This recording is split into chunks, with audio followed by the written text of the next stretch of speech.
Let's look at number 2. It says a fountain shoots water at 5 meters a second at 50-degree angle. What height does the water reach at the top of its apogee, assuming there's no air resistance and I'm on Earth? Alright, so what's happening here is I've got a fountain that shoots water sideways through some parabolic arc, and when it first comes out, it's at 50 degrees and 5 meters per second. And I ask, well, what's this delta y? The temptation most of you had was to say v final y equals v initial y plus ayt. Say 0 equals 5 times the sine of 50 plus a negative 9.8 t, solve for time, and now you know the time it takes to get to apogee. Use that time in the formula delta y equals v naught yt plus 1/2 ayt squared. Fine.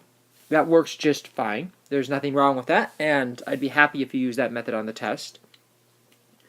The easier way to show it, though, is just with this equation here. This equation takes those two equations that most of you used and combines them together.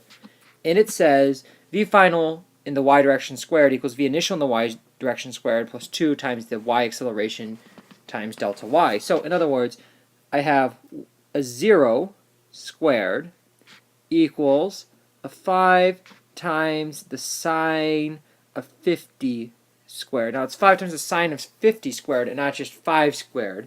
Because remember, some of that energy is going to pushing the water sideways. Not all of the energy is going to pushing it vertically.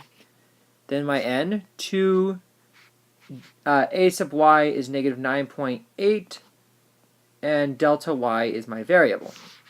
So 0 equals, let's see, 3.83 squared plus, let's see, a negative 19.6 delta y. 3.83 squared is 14.7, let's say, equals 14.7 plus, and over here are minus 19.6 delta y, or a negative 14.7 over a negative 19.6 equals delta y. So 14.7 divided by 19.6 is